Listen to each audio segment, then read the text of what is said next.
Welcome back to Simply Satisfied. I am your host, Greg, and today I'm joined by Justin Lund, who's got a very, very, very interesting story.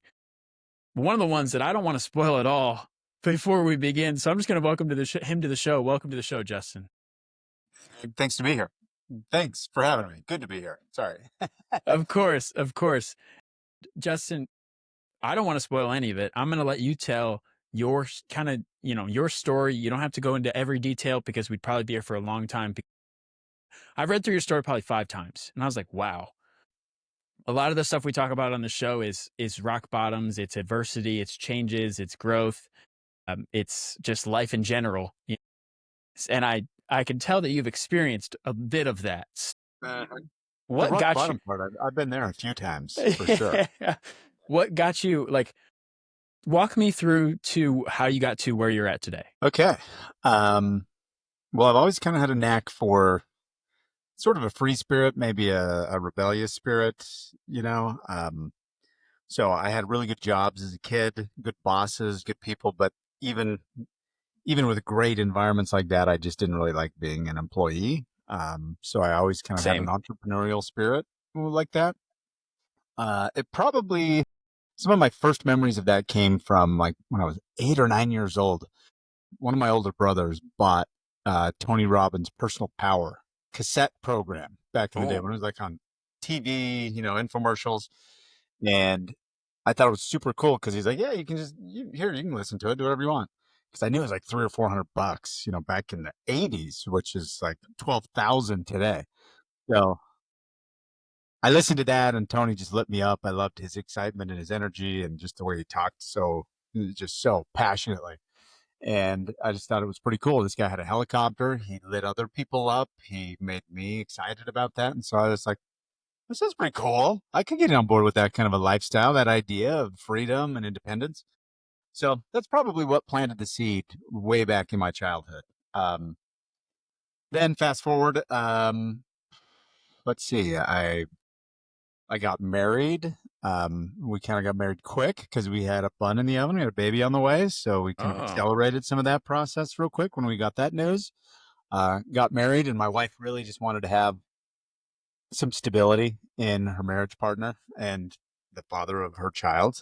And then we had another baby 2 years later. So pretty quick, another child. And she really just wanted that kind of idyllic, can we have a nice house with the picket fence and you go carpool with the neighbors to a corporate job and a 401k and all that stuff? And so I kind of tried to do that. Uh, Even dating her, I went back to college and tried to take some classes because she really hoped I would be a dentist or something like that. They didn't work for me. No, that's not my jam. no. Yeah, and then I got into sales to support myself through college, and then I was pretty good at it because I always liked psychology and the Tony Robbins stuff from before. So the sales thing was kind of a natural knack that I'd actually just say stuff. But I try to be Tony Robbins on my sales pitch. I would never sell the thing. I'd always just sell kind of like the vision of how to empower yourself to change your circumstances, to do all the stuff. Because I love talking like that. And so I loved that job, but it had a downside. There was drugs all over the floor, the sales Mm. floor. So the environment kind of encouraged some stupid behaviors because if you were in debt, spent more than you made, even though a lot of people were making like $5,000 a week in sales commission, they were encouraged to spend 7,000 a week. So, so they had to come back to work and make more sales. So the Yeah. management kind of turned a blind eye to dumb behaviors, and I fell into some of those dumb behaviors.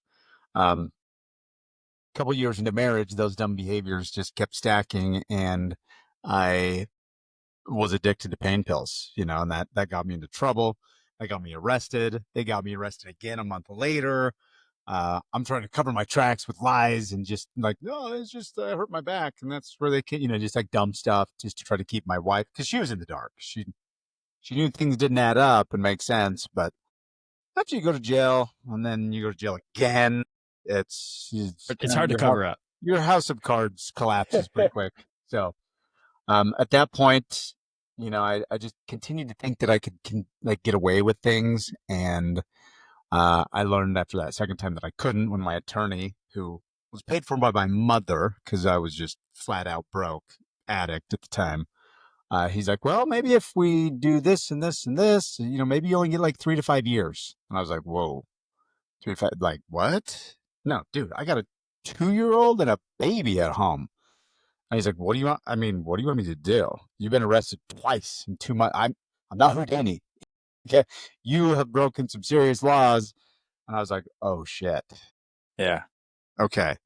So that's when I began to plead and beg and just like, we've got to come up with something. So he came up with a plan that if we push the trial date out as long as we possibly could, and that I was just perfect, like maintain perfect sobriety, blood tests, rehab, the whole recovery thing, all in 112%, that maybe there was a chance that I could get away with it and not end up with like years in prison. Um, so the short version of the story is that is what happened. And it was 2 years before I actually, we had hearings and different things like that. But before I had actually went in to totally face the charges, it had been about a year and a half, and I'd been through 6 weeks of inpatient rehab, 18 months of a probation where I took drug tests like 2 to 4 times a week. And I just had a perfect record through that whole time and paid a small fine at the end. And I was able to go on 2 more years of parole, probation, whatever it was, that as long as I didn't screw up and have anything in that next 2 years, I'd be good. So Yeah. I was good. That was great. So that process was awesome. Like without rehab, I'd be dead for sure. And it taught me so much. Like I said, I love psychology. I like getting into how the mind works. So 6 weeks in inpatient rehab taught me how my mind works. Like everybody was focused on teaching me about me, and it was really cool.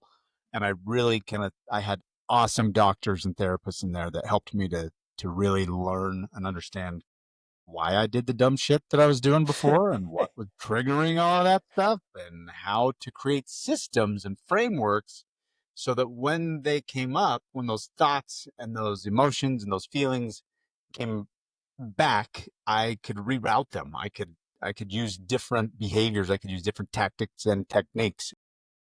Man, I mean, it was just about 20 years ago, 19 years ago, I think, Wow. thereabouts, that I went into rehab, got out of rehab, something like that. So it's been an interesting ride. But with that newfound enthusiasm of sobriety and clarity and knowing how I worked and my brain worked, I had a little bit of a chip on my shoulder to prove that I wasn't quite the worthless bum that society and my family and everybody thought I was. And I poured everything into a business for the next few years. And I built from the ground. I mean, sleeping on my mom's floor with my 2 kids and my wife, who really wanted to kill me, um, working out of my mom's garage, and built a business that over the next year brought in a couple 100,000. The next year, just under 2 million. The next year, over 20 million. And the next year, 30. 46. Like it just kept going up. And I had a lot of drive and motivation to do that. And that's when the next chapter of kind of a low point entered my life during this high that I was going through of bringing in all this revenue, going from doing it on my own to I had 98 employees at the highest point in time. But that started, I was scared. I was terrified of that because as I got started into the business, things started to grow. I thought, okay, I recognized a year that I was going to make around. I was getting to the end of the year, and I thought, okay, I'm going to probably make like $250,000. And this was my first. I started in the middle of a year, and so this was like my first full year after that. And I was just like, holy shit, man, this is awesome. Like, this is huge. And I'm doing it on my own by myself. But I was working 20 hours a day. I mean, I was smoked. Yeah. I would fall asleep on my keyboard. I would work Sunday to try to figure out books and invoicing. Saturday, I was just working a lot. And I had these little kids. So I thought, I want to get back to my family life a little. So I'm going to call my clients and tell them that I'm just going to tone things down a little bit, maybe just bring it down 20, 30%. And I made a few of those calls, and they're like, okay, we'll find somebody else. I mean, just like that. Year and a half was just, I'm like, whoa, hold on. Nope, never mind. Let me just kidding. Just pretend I didn't call. It's all good. And so I tried to figure out, like, what am I going to do? I can't sustain 20 hours a day forever. And if I bring people in to help me, then I have like taxes and payroll and unemployment insurance and all this other stuff. And I was like, oh shit, I didn't even know where to begin with all that stuff. Right. So that's when I called somebody that I knew that had helped me out of a few jams before and told him about my business plan. And he was like, man, I can help you with all that stuff. All that stuff that you're not good, I'm good at. And all the stuff you're good at is not my cup of tea. So within the next 2 months, we were sharing office space. We were talking and working together, and just that's, it lit the fuse. He was doing all the accounting, all the bookkeeping, the finances, the legal work, all the stuff that to me was just like, bleh, I don't want to do that. And he was good to just encourage me to stay out of the office, like go close deals, go bring in new clients and schmooze accounts. So I did, and we grew and we grew and we grew really fast. Until one day the economy changed, 2009, there's kind of a recession, big recession, housing market collapses. We have clients that went bankrupt, couldn't pay us, left us with millions of dollars in receivables. We're trying to fight our way through that. And at the same time, he emptied all the bank accounts over a strategic Oh. move over months, many, many months. Mm. And I continued to think, no, he's putting it over there and we're going to invest in this and we're diversifying that. And then one day I asked him for some of that money back to hire a few guys and run some payroll over here. And he's like, what money? So there was tens of millions of dollars actually drained. So there was another spiral low point coming. And what got worse is when I started looking into it, once I realized that some of the murmuring and some of the noise that I heard from some of the people around was true, that he really was taking me to the cleaners. I should have checked into him a little bit before that, but I didn't. I fully trusted everything. I was like, sure, man, this sounds great. Um, the tax returns that had been filed for the previous 5 years, they had my name printed on them, and they even had my name on the signature block. It just wasn't my signature. And the numbers that were on the tax returns were nowhere near the numbers that the business was really producing. So, Wow. so there was millions of dollars not accounted for. And so I went to an attorney and said, what do I do? This is the return. This is what I think the business did about. And they're like, oh, well, you've got two choices. One, you can just quietly slip off and hope nobody ever looks. I'm like, that doesn't sound good. What happens if somebody looks? I said, well, you go to prison. Oh. Okay. So here again, I'm facing prison. Or you refile those tax returns, which is probably going to give you a debt to the IRS of millions. Mm. Taxes, penalties plus interest all accruing, and you just try to spend the rest of your life paying it off.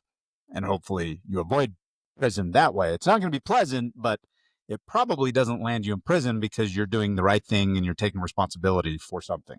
So that's the gist. I spent 4.5 years in litigation trying to figure out where all that money went and uncovering this complicated scheme of hundreds of LLCs and entities, both onshore, offshore, money moving everywhere. This guy was a mastermind. Yeah, it was a master class in learning how to deal with the numbers that I'm not good at. All that stuff that I was like, I'm not really good at this. Can you help me? Well, I had to get real good real quick and find real people that could really help me navigate some complicated stuff. So Wow. that's the gist. Okay, so here we are. Whoa. So you just jumped from like 2009 to now. Well, that was 2009, 10. That started, and then litigation started in 2000, like in 2010. It went to 2015. Okay. And then I was able to settle the litigation with him right before I was going to go to trial. And I had, as the settlement, I was able to get enough from him to get the taxes paid. And the IRS was heavily injected in that. It was scary, man. They don't mess around when you owe them money. they Well, were yeah. they were right there. Like they weren't going to let the settlement go through. They had all these different notions that money was going to transfer somewhere and people were going to slip off to non-extradition countries or something. And so it was bananas. I mean, it was just insane. Um, but it ended up happening. The money went from that other party to a lawyer and then straight to the IRS. The debt was paid and I was off the hook with that. So at that point, I moved my family to Hawaii and I was like, okay, I'm Really? done. It was 5 years. Every day I spent 8 hours a day, every day of the week, going through a stack of legal documents this big, reading depositions with highlighter pens and marking, like, and then writing notes like, no, there's an email that says the opposite. And, no, no, that's not, I wasn't there at all. This is not true. And here's an email, going to find the email that shows that it wasn't true. And like 8 hours, 5 years, Jeez. just under 5 years. So Jeez. yeah, we had one run of 5 years and did really well and brought in a bunch of money. It all went away. And I spent the next 5 years reliving all those 5 years over in minute, granular detail as much as possible. I'm trying to claw like the data and the records because I didn't have any of those. So I had to try to get them from these other guys it was not like that wasn't easy either. So there's all this puzzle to put together. It was insane. It was crazy. Wow. Are you still running the same business? No, no, no. That business actually that was drained of all of its resources. It went away. I've done other businesses since then. Um, I've been involved in different things and been able to use some of the knowledge that I've got there and exited that. The last one that I had going actually started in the midst of this whole litigation process because I had lawyers and accountants and CPAs and forensic accounting and bookkeepers and stuff that I had to bring in like on payroll, like as part of the team to go through all these records and try to figure out just what the hell happened. And as a result of that, I had some friends that they'd call me once in a while. I'm like, hey, could you help me with like a payroll thing? Don't you have guys that do that? And I'm like, yeah, I guess. So we helped a couple people a couple of times. And then within a year, we had 50 clients that were doing, because they told friends and they're like, Yeah. oh, these guys could like do all that garbage for you. So we just kind of accidentally started a bookkeeping business as a result of it. I didn't really like that business, but I liked helping my friends and our clients understand the paradigm because I'd just gone through this massive shift of I had my head in the sand. It cost me everything. And I'm still digging out of that stupid pit that I created for myself. So don't do that. Let me tell you how you can think about these things differently. So I like to be in a part of that. The accountants and bookkeepers did all the administrative stuff that I still don't like to do. I'll never like to do it, but I can do it. I can understand it more. Um, and so just at the end of last year, I got rid of that business and sold out of that so that I could just focus in on the consulting and the coaching side, which is what I do love. I love sharing that story in a way that can help somebody else avoid. If anybody can avoid even one of those pitfalls, then that's a win. Yeah. I mean, you weren't kidding when you said you hit rock bottom a few times. Yeah. Yeah. For sure. And so coaching and consulting now, right? You help people avoid those pitfalls, which is huge, right? What are some of the things, actually, before I dive into that, does anybody ever hear your story or read your story and they're like, I can't believe this happened to you? Yeah. Um, yeah, I guess so. There's just different perspectives of different people. So for sure, there's some that's like, wow, that's terrible. Do you get any negative feedback? No, not generally. I mean, there were people in my life that I was friends with, that I had close relationships with during that time, that could see the writing on the wall before I could. That they're like, "Did you need to inspect these?" I'm like, come on, we're partners. We're good. Like he's at my house every day, and I'm at his house. We're having barbecues and stuff together. It's no problem. And so some of them were like, I told you, dude, you should have been watching better. And I'm like, yeah, you think? You know? So that's about the worst thing, like as far as negative would be construed. Yeah. Now let's rewind a little bit, right? What were some of the things you learned about yourself and you learned about human behavior when it came to your addiction? Yeah, the main thing is just there's a payoff for everything that we do. And, whether it's numbing to avoid facing something, in my case, I didn't really like the job that I had. I did, but I didn't. in the sense that I knew it wasn't fulfilling me. And I remember a day in rehab where one of the doctors there was Dr. Bob. He was fantastic. This old man, big white beard, looked like Santa. Um, he said, I said something to the effect of, once I get out of here, like I'll do anything just to be back with my family and raising my kids. Like I'll go work at McDonald's flipping burgers for minimum wage if I need to. And he goes, "You dumb motherfucker." And I was he'd say things like that. And I just like, wait, Santa's not supposed to talk like that. Come on. But I think he would do it deliberately just to shock me because I can still feel that moment. And he said, "You're just not as smart as I thought you were if you're going to do that. Like, you've been here for 4 weeks and you're still going to go.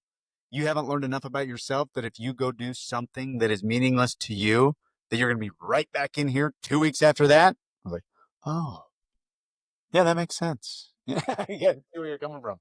So, and it was good that I had somebody like that. That's one of the biggest and best lessons that I took out of there, because when you come out of a situation like that and you've been arrested and you've lost your house and your wife had to sell everything just to try not to, everything, and is staying on the couch of her friends, and then we move into my mom's to sleep on the floor. Like, there's a lot of pressure to do things that, to pay back, to retribution. And what I learned is that I needed to be strong enough to deal with a couple things. A, for however long I had this charade going on, I needed to be prepared to get my ass kicked for that same amount of time back in the real world. So yes, learned a couple things there. That first, the amount of time that I was being a dumbass to the rest of normal society, that I needed to be prepared to kind of get drugged through the mud for that same period of time. That was, so they're very specific. They're like, people out in the real world, they're going to need to feel like they get even, like they kind of, you got to build your trust back up. So if you've been lying and cheating and being kind of a shitbag for the last 3 years, you need to plan on the next 3 years being a kind of tough road to hoe. It's going to be not. I was like, whoa, nobody's going to have a parade for me because I feel so good. I'm sober now, Like, no, they are not. And the second thing was that I couldn't go into some of those, the job and the things, like not listening to what I felt I was capable of was one of the biggest reasons that I defaulted to these dumb behaviors, because it shut all that talk down in my head. If I'd go to some shitty job that I knew was kind of worthless and I'm working with some dirtbags, and in my heart, I know that I could achieve more, that I'm capable of contributing more, that's dissonance, right? It doesn't line up. So how do you get rid of that cognitive dissonance? Well, I took a lot of pain pills. That was my go-to. So I knew that was going to create problems. So that was the toughest part, is coming out and having no money, having a young wife, two very young kids. She was working at Walmart for minimum wage, bagging stuff. And she's watching me try to build a business that's making $0 for 6 months, like zero, not Yeah. nothing. And I'm sure she wanted to kill me. And that's probably the next biggest lesson from rehab, is that I knew I just had to go through and prove whether or not I could do that. So I had to get to the point of either hitting bottom again, or show that if I just continued to do something consistently over and over and over again, can I build a business that actually works? And it did. It started to work. And it took about a year and a half. And I finally started to pay some bills. I finally started to get a little revenue in. I had so many miracles that have unfolded in my life. But when we reached the tipping point, maybe 6, 8 months into my mom's floor, I could just tell, like, things are going to go off the rails here. So I knew I needed to find a house, but I still had I had some revenue in the business, but I didn't have enough to take any out. So I was just churning money. I was starting to feel a little more confident that I could pull this off, and I just knew that I had to figure out a housing situation. And I went and looked at apartments and things. I'm like, I don't have $2,000 a month. Dude, I got nothing. Yeah. I got $0 a month. And so I just said, okay, I'm going to figure out something. I'm not going to do it here. So a friend of mine said he was going up to northern Utah, which is like 300 miles away. It's a much bigger area than where I and I am back here now. I'm like, well, can I go? I just want to go. I need to figure out a place to live, and I don't. And I've often done that in different chapters of my life. Where like, I know sitting here isn't giving me the answer, so I got to get the hell out of here. And I got in his Yeah. car and we drove up, and I just tagged along with him for the whole day. We went to different meetings and different things. And when I said things to certain guys, they're like, one of the guys said, I know a guy that wants some help with what you do. And I think he just bought a few houses. He's trying to be a real estate speculator. And so we went and had a meeting with him. That guy called him. He was a friend. Then I went over and talked to him and said, I can help you with your thing. And I really need a place to live. And we moved into a 6,000 square foot house 2 weeks later for free. For free. And I'm like, even more, I got on his health insurance plan too. I'm like, Really? could you throw in health insurance? Because, I got a young family. And so he's like, yeah. And I was just like, Wow. okay. So that just bought us enough time. It gave us a place. We started working on our marriage again and really started getting some of those things squared away. And then the trajectory just took off. Yeah.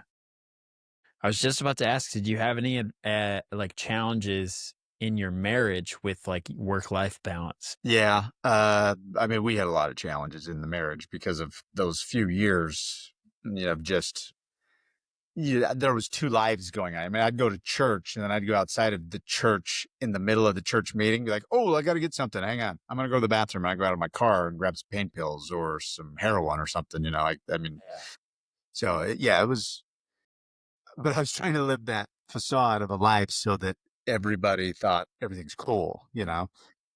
So when you have to come clean and clear about all that, you piss everybody off, especially your wife. That's not a good thing.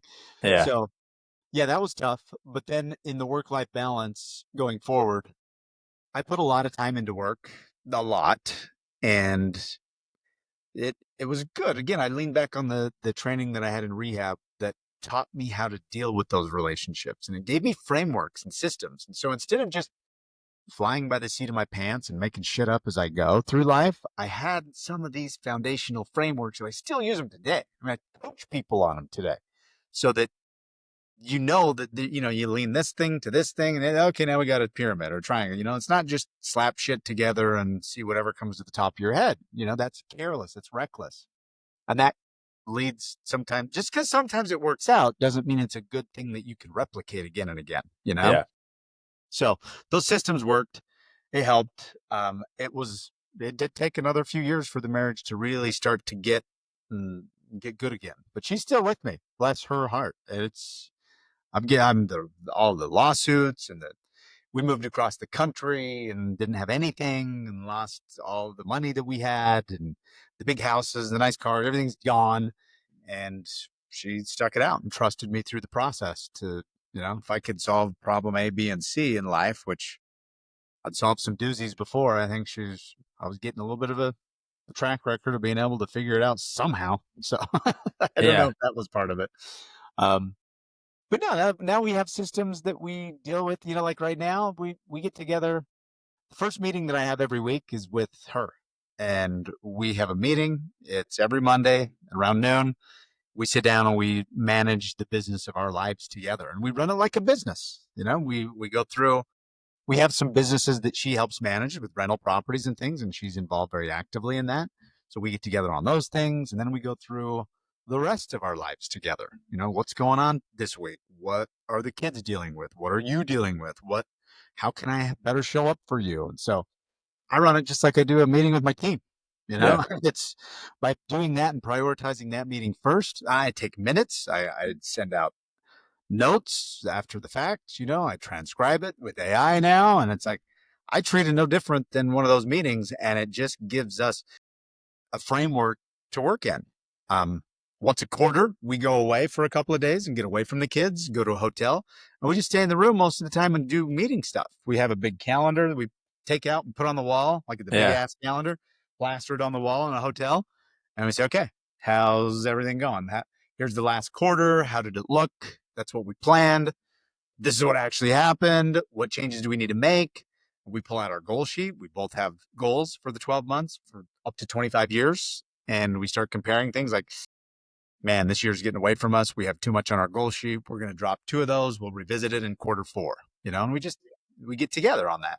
By doing that, the noise of life and all the challenges of raising kids. And I mean, dude, I got 4 kids from 23 to 15 and college, not college, high school, sports. I mean, you name it, moving across the country a few times. So there's a lot going on. But when you have these frameworks, when you have a system and you know how to prioritize, you know how to schedule, and it's not prioritizing your schedule, but it's scheduling your priorities, and that's what we do. That's why it's on Monday. It's not it's not on Wednesday when shit's already hit the fan, or we do that first because that's the most important meeting. And if I can keep that together, I can deal with the other stuff that comes up. Yeah. When did you realize that systems were the way to go? Rehab really is where it started. Okay. Yeah. Rehab's where it started. And then when I got the business up to a point where I knew things were going well, but I started to drown. Like I could barely keep my head above water because there was so much going on. It was all good, but I just couldn't keep up. I realized that I needed help because my systems all were psychological. It wasn't, I didn't know how to keep files. I didn't know how to keep documents. I didn't know how to file unemployment insurance audit reports and dumb Yeah. shit like that just scared me to death. And then since then, I've realized it's really the same thing. If I can make a system for one thing, I can make a system for another. I mean, I'm working with an HVAC guy just yesterday, one of my clients, and he's trying to figure out a better way to collect money. And within 5 minutes, we just whipped out a system, included a checklist, and now with ChatGPT, it just streamlines everything so much faster. And now he's like collecting 100% of his receipts every day, just in a couple of days. And so once you figure it out and you start seeing that it's not, I used to resist them because I thought I don't want to be put in a box. Don't tell me Yeah. how I got to do it. But no, it gives you more freedom. When you have systems and you have standard operating procedures, it allows the founder to get out of the business, work on the business. And that's a business that is nice to run, and it can be sold too. And it can be sold for more. Because if you have to be there as the founder to keep the glue, like you're the glue of everything, anybody that would buy a business like that knows that that's chaos waiting to happen. Because if that founder gets hit by a bus the next day, the business is probably going to go under.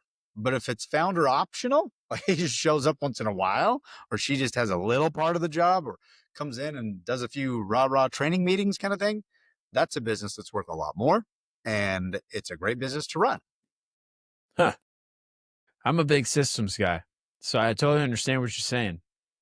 Systems in life, systems in business, systems in relationships. I at one point was the guy in the chair for somebody's business because I understood systems and he understood people. Okay. So he was the face, he was the sales. He went out and did the basically kind of, what you were saying you did a lot of.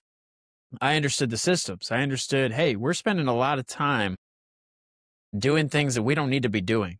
And this was before AI. I Yeah. was automating things before ChatGPT. Mm-hmm.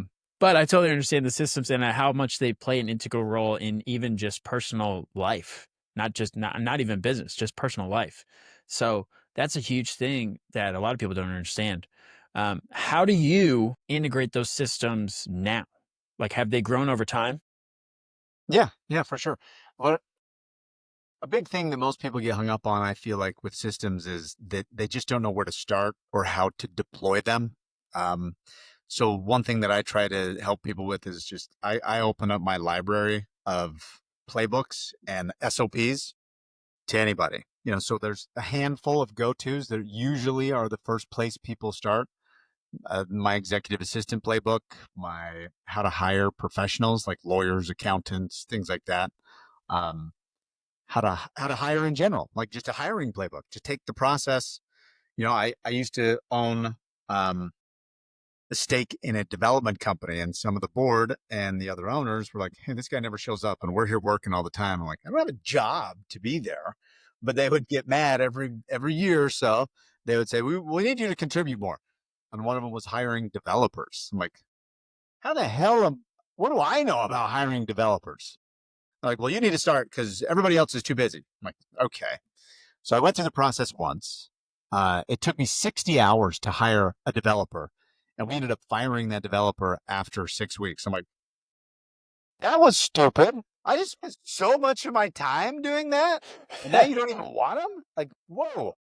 And so they came back again 6 months later, like, we need more developers. I'm like, you don't remember how the last time went? Like, seriously? And they're like, but this time we have these big jobs and we have the workload. We need to bring people in. We're going to need 3 or 4. I'm like, 3 or 4 times 60. If that holds true, like there's no way I'm going to be putting that much time into this because I don't know what the hell I'm doing. I can't interview a developer, you know? So like, wait, I gotta make this a little more automated. So I set up Calendly links and you can book me an application and Indeed different things. And I spent about 8 hours setting it up and then I hit run ad. And then I went downstairs and I ate dinner.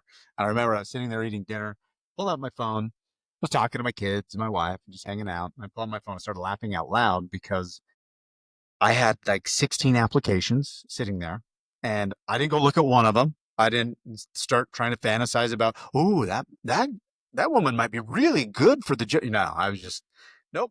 We'll see who books the time on the calendar because 16 applications are there and there's only 2 hours available on my calendar for interviews in the next 2 days. So let's see who gets there first, And all of a sudden I just flipped the script. Now I had people competing to get on my calendar instead of the last time where I'd say, yeah, so you're here for the development job interview? And they're like, yeah, what company is this again? I'm like, holy shit, are you serious?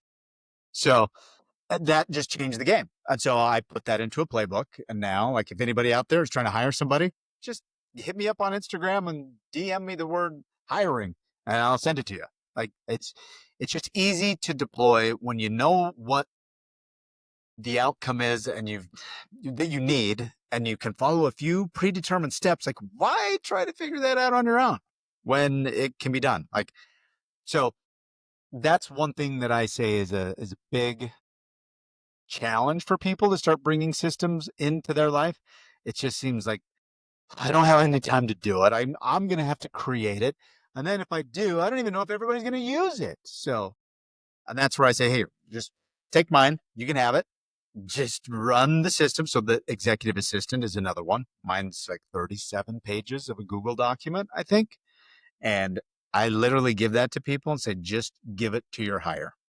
And if you don't know how to hire, then start upstream with my hiring playbook. But once you hire somebody, hand them that Google Doc and say, read this, come back tomorrow. I'll talk to you at 9.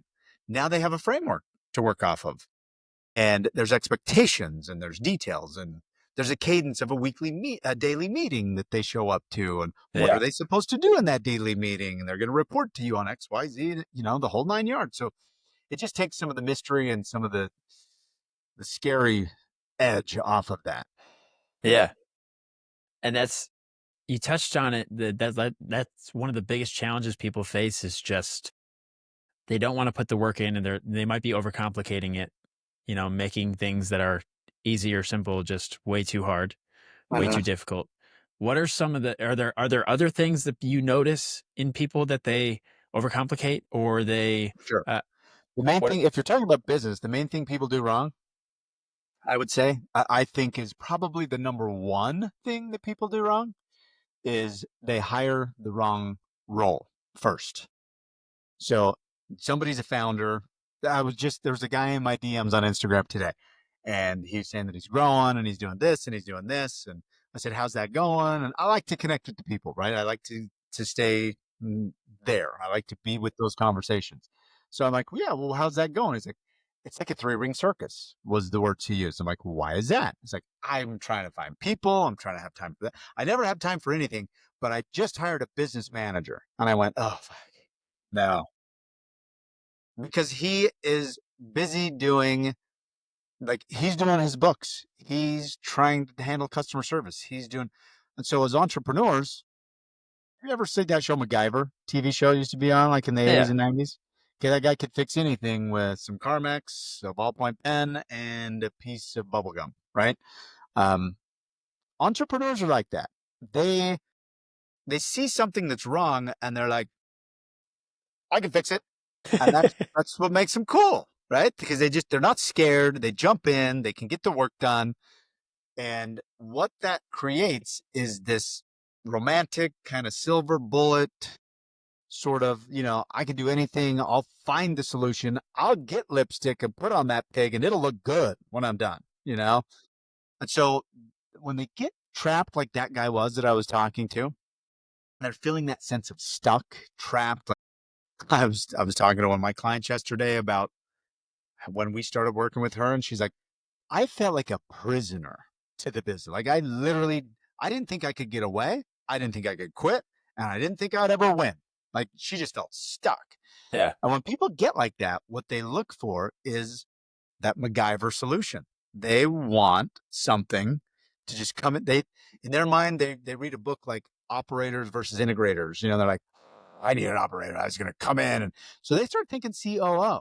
They start thinking business manager. They start thinking, no, you need to start, you don't grow the business that way. You just need to focus on growing your available time. And that's Mm. why you start lower on that rung on my pyramid. I talk about a delegation pyramid, and the bottom rung is the administrative and bookkeeping stuff. You start with the stuff that has a lower cost. It's cheaper to hire out. If you screw up, it's not as big of a screw up. I don't know how many people I've talked to that thought they could bring in a COO. They're going to solve everything for them and just keep them in their special lane of expertise. The COO comes in, they got to pay him 150 grand a year. So now they have this huge expense that takes a bunch of cash off the balance sheet. And 9 months later, they're shocked when it didn't work out. And now they're in a cash crunch because they paid somebody a shit ton of money that they didn't know how to manage. They didn't know how to delegate things to. They had no business hiring a COO. What they should have hired was a virtual assistant, because that way they could just get 5 hours back in their week, 20 hours back in their week. And with that time, they could go up to the next rung of the pyramid and get into more like, okay, let's turn in sales. Let's get this going. Let's get marketing going. And then they keep climbing. After a year or two, maybe they can get up to that top part, which is leadership, like actually acting like a CEO, building the people, inspiring the people, setting the compensation plans that actually work for somebody like a COO to come in. Hmm. That's pretty big piece of advice right there. And I think that, yeah, I've watched people do the exact same thing. So, Mm-hmm. and they It's hire, like 1 in 100, get lucky. Maybe it's 1 in 1,000 where they just find the right person who is a COO, but also comes in. I had a kid working for me years ago he was one of these get lucky. I was lucky with this guy. He was going through a master's program in accounting. He was a perfect 4.0 student, and he came to work for me for like $11 an hour as an intern. It was awesome. And he was one of the smartest kids that had ever worked for me, ever, maybe ever since, too. And it was just one of those lucky, like, I mean, he spat out things so much faster than even the people that have worked on our team for 3, 4 years. Like he was a whiz kid, he's really, that's a unicorn. It happened once, all of my 20 years, one time. So when people have this romantic idea that they're going to go out and find this person, I mean, they can't hire a basic customer service rep, but they think they're going to find the unicorn out in the wild and bring him in that's going to save everything in the business. They just need more time. And that's why people start feeling burned out. It's not because they're afraid of work. It's not because they're afraid to get the job done. It's because they're pouring so much time into activities that they suck at. hmm, They totally drain their energy, and it's bringing no ROI back into them, either personally or to their business's bottom line. hmm, And so if you can start eliminating those things and pushing them off and learn how to delegate. So the way I approach it with clients is, and what I like to try to make content to help people to understand this paradigm is, you need a mindset. You're we're trying to delegate, but to delegate, there's two pillars to that. First is mindset, and the second is systems. If you have one without, I mean, just mindset is airy fairy and you're not going to get anything. If you just talk about systems, but you don't reorient how you think about that, you're never going to be effective at delegating because you're going to try to delegate the wrong stuff. You're going to delegate it to the wrong person, and it's going to turn into an absolute disaster so that you can get back to the beginning of that disaster cycle and say, see, it never works when I hire anybody. I better just go do it myself. That's it. I mean, you're laughing because you've heard this 100 times. So it's what Yeah. people do. Yeah. Yeah. And I laughed because so the guy that I used to work for and work with, I don't, we were partners, but I was his employee. It was kind of weird. I was the guy in the chair, right? Because I was the systems and he was the mindset. And I look at him now and he doesn't have the systems anymore that I had brought in.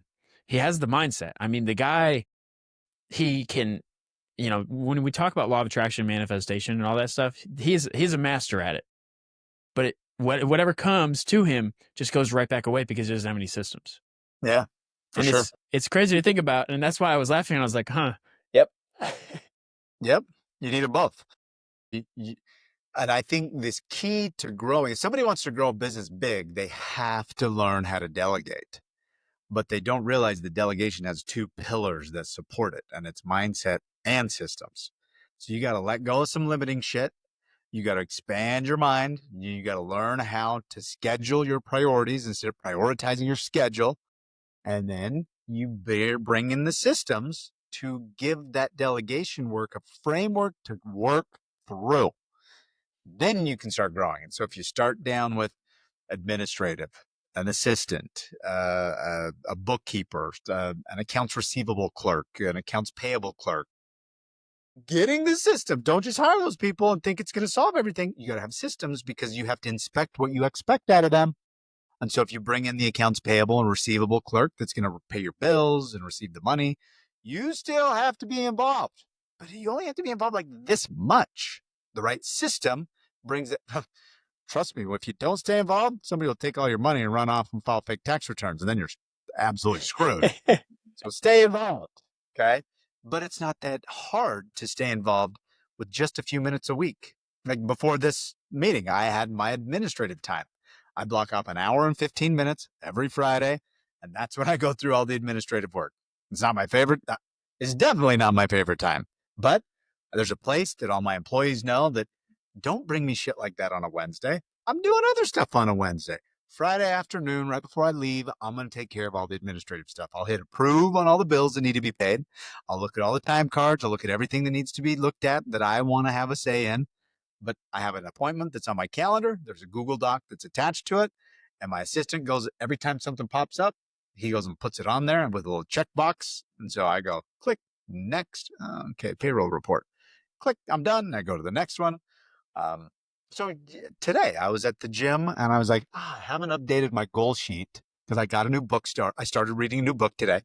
I like to read on the treadmill. What book? And I started reading a book today. And then I was like, I haven't updated my book list because I like to keep track of how many books I'm reading on my goal sheet. Okay. And so I just grabbed my phone, did a Voxer voice memo to him. I'm like, hey, will you put on my admin task for today to update my goal sheet with books and videos? And I'm done. So then when I get here, it's there. And now I go through my thing. And that was something that I was working on before I got on this with you, updating what books I've read this year. What book did you start? I started Your Erroneous Zones by Wayne Dyer was the one I started today. Okay. All right. I haven't read it. I've heard of it, though. It's on my list. Yeah, actually, when I moved to Hawaii, I moved in the same building with that guy. And he was our neighbor. And I'd sit in the hot tub with him and I talked to him Really? almost every day. Yeah, it was really cool. So I've been reading some of his books since. I knew of him beforehand, and that was cool. I got to hang out with him and a lot, like daily, and that was kind of a cool experience. So that was one of his first. No, I think that was his first book, and I probably haven't read it. I don't know if I've read it ever, but if I have, it's been a long, long time. So Yeah. Okay. so that's what I started today. Good. Now, as we start to wrap up today, Justin, in your own words, for people listening, because in business, a lot of people overcomplicate things. Life, a lot of people overcomplicate things. Simplest advice you can give to people looking to hire, looking to just start a business, like whatever it may be. Simplest advice you can give to people. Get clear on the future that you want to pull towards you. And what I mean by that is take some time to do the exercise of figuring out what you want the future version of your life to look like before you start spinning your wheels and doing a bunch of dumb shit that might be, because this is what happens. People will go this direction for an hour, and then they turn and go this direction for an hour, and then they get to the end of their day and they're like, I'm right where I started. What's going on? And they're pissed about that. It's like, well, because you're crazy. You went this way, then this way, then that way, then that way. You're basically just chasing your tail. But if you stop and you get clear on what it is that actually means something to you and where you'd like to be in 5 or 10 or 20 years. And I have a whole framework of a YouTube video on this where I break it down. It's an in-depth process, but it isn't complicated. It's pretty straightforward and simple. It just takes a little time. And if you spend an hour or two doing the exercise, you'll see some clarity show up. And that clarity brings alignment. So instead of all these directions, like going like this, all of a sudden you're going like this. And now your steps go one in front of the other. So after 8 hours of taking steps, you're like, well, shit, I've taken 20,000 steps. I'm 8 miles away from where I started. Instead of feeling pissed that year after year, month after month, you're not making any changes. You're not making any progress.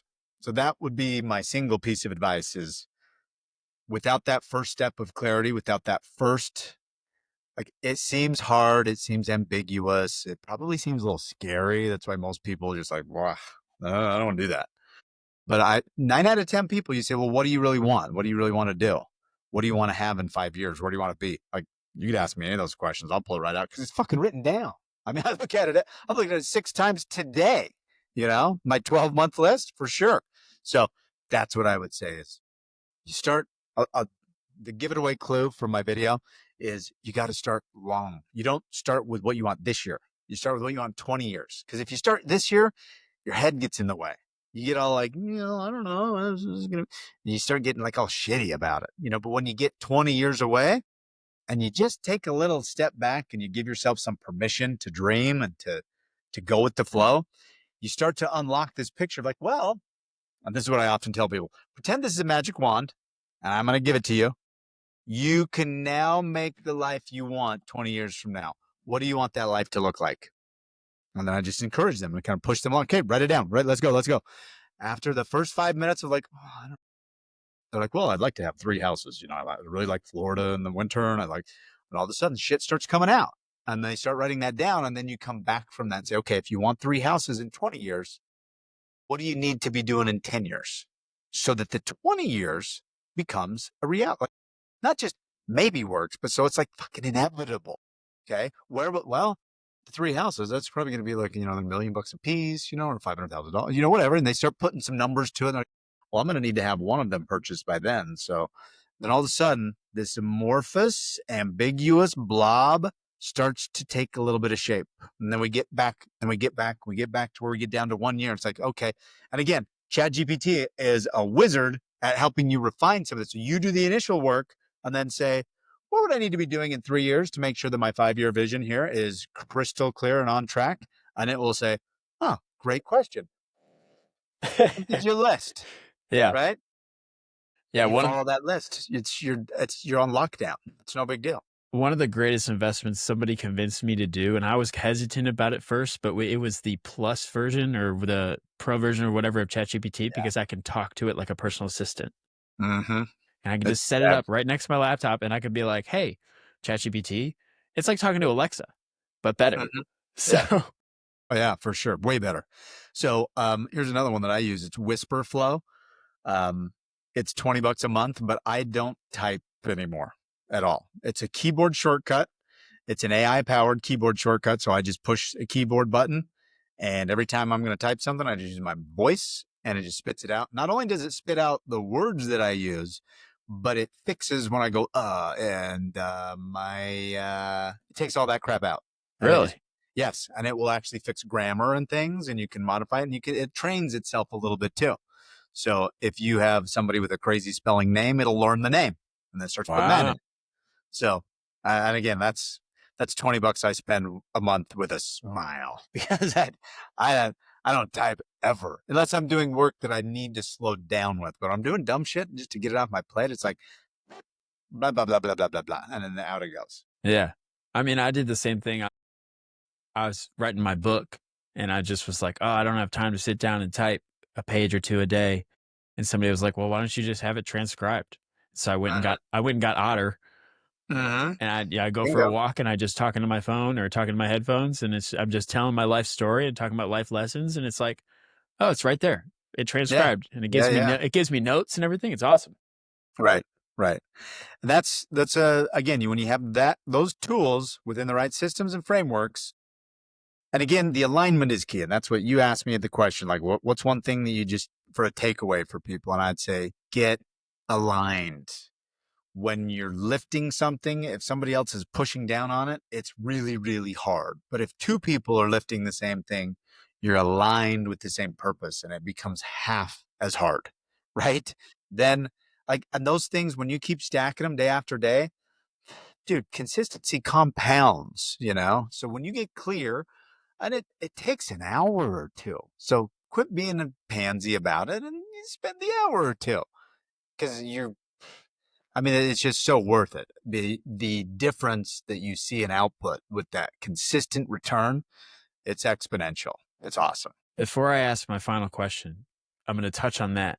Do you think people are worried to write this down, to write what they want in 20 years, that they're going to pigeonhole themselves, that they're going to put themselves in a box? That's a great question. If it is, I'd say cut the crap and quit acting like you don't know what, stop pretending you don't know stuff. It's on paper. It's not in stone. It's not being handed down from Mount Sinai, on a stone tablet. Like you can change your mind. So that's what my wife and I do. Every quarter, we look and see what we need. So every year, we go on a long retreat that's a week long or so, where we go somewhere fun. And then during the quarters, every quarter when we go somewhere, it's just somewhere close that's an hour or two drive that we can just change our environment. And then we change our goals.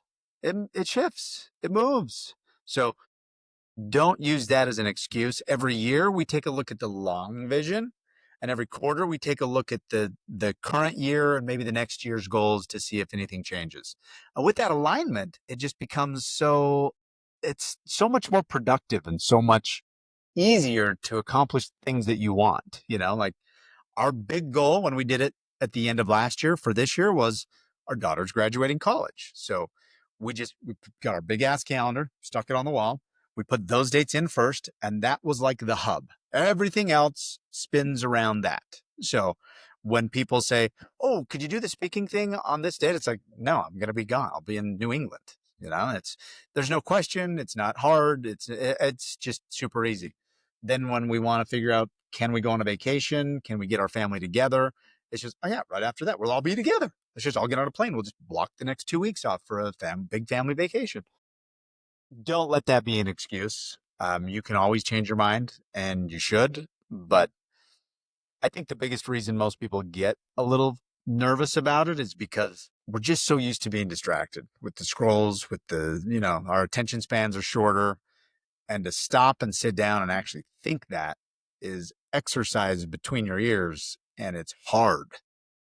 But if you compare the two, like what's harder, go on the next 30 years and just literally keep landing back where you started and you're reliving the same year 30 times? Is that harder? Or is spending a couple hours with a notepad and a pen just saying, like, what the hell's going on? What do I want? What would I like? The other part is you might write something down and then not get there. And so that's disappointment. And our inner selves, it doesn't like to be disappointed. Our inside reptilian brain, it wants to keep us safe. So even shitty circumstances are safer than the unknown. And I would say recognize that for what it is and throw it out because it's not helpful. There's no saber-toothed tigers anymore. You don't need to listen to that. You can still work towards a vision and you can change your mind and adjust your course whenever you want. Yeah. It's really good advice for a lot of people because I struggled with that for a long time of not writing it down. So And it's now, something magical when you write it down. yeah, My neighbor years ago was Stephen Covey from the 7 Habits of Highly he was your Effective People. neighbor. Yeah. And he would give these little, he taught some classes in our church group from time to time because he was a freaking expert, you know. And so those were cool. And that was one thing that he said: when you write something down with a pen or a pencil and paper, you're activating every part of it. You got to use your neurological system, your muscular system, your skeletal system, your like all of your fibers of your whole being are participating in that event. So even if you write something down and throw it away, you'll retain it. You hit all these stats on it that I don't remember, but I remember the lesson, and I always have a pen. I always have something to write it down because that's, I mean, even doing this, sitting here, I just write notes so that I can retain just little bits of things while I'm talking to you. Yeah. I mean, it's astronomical. I carry around a little notepad. I pull out. I work a day job for now. I pull it out, and the people who've worked there for 30 years, they're like, "What are you doing?" And I'm like, "I'm taking notes." Like, Weird. Right on. but so I mean, that's just writing it down has so much power. And Stevie Covey hit, he's an expert, Yeah. in a Yeah. lot of things. But Yeah. Yeah. now, Justin, before I ask my final question, I just want to thank you for being here, Yeah. sharing some of your Very cool. expertise, You bet. some of your story, because this has been awesome. And I'm Cool. glad we got it set up. So Yeah. Yeah. Very good. I hope it's been helpful for anybody that hears it. If anybody, I hope so. I hope it helps them get a little unstuck. If there's any playbooks they need, come find me on Instagram. It's Justin Lund is my username. Like, and just, yeah, I don't need your email address or any of that BS. I'll just give you what I got. It's all in Google Docs. That's where I keep everything now. So just get a sweet, link. I'll share it. So sweet. And you for bet. everybody Good to be here. listening, yeah, for everybody listening, I'll put all of Justin's information in the show notes too, so you'll be able to find him there. But before we go, one more question. It's the theme of the show. The show is wrapped around, we learn a lot of things in our life. We overcomplicate things, and then we learn how to simplify it. We spend our lives chasing whatever goals or whatever happiness is eluding us and whatever else, and then we realize that satisfaction is right there, and we have it. um, what is one thing that you wish you would have learned earlier in life? You don't have to be an expert to face something. Like, AKA head in the sand is never a winning strategy. I didn't have a comfort level with taxes, books, records, so I avoided it entirely. And what I learned since then is that I can learn just a little bit today. I can be involved just a little bit tomorrow. I can do a little bit of something next week. And I had this not even a fully formed idea that if I'm not an accountant, then I might, I should move scary and I should leave that to somebody else. And it's all just bullshit, and I see a lot of founders, business owners listening here, like a lot of founders have that same disease. Okay.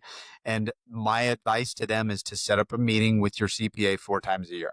Just have a call, put it on your calendar, call them, set it up now. You do it one time, you don't have to think about it. And then it just shows up. You're like, oh shit, I got to make that call tomorrow. You get on the phone and you talk to them. You don't have to have an agenda. You don't have to sound smart. You don't have to be prepared. You just talk. I do it still. And it's in one of those conversations a few years ago that I was just telling a story about how an early snow came and we hadn't put snow tires on the vehicle yet. And my wife slid off the road and hit a mailbox and did $18,000 of damage on a car we were going to turn in on a lease like a week later, a month later. And I was just telling him the story because I'm like, can you believe that shit? It was so, all this damage. And he goes, wait, when were you going to turn it in? I said, like January 2nd, 4th, something like that. And he's like, could you buy a new truck before then?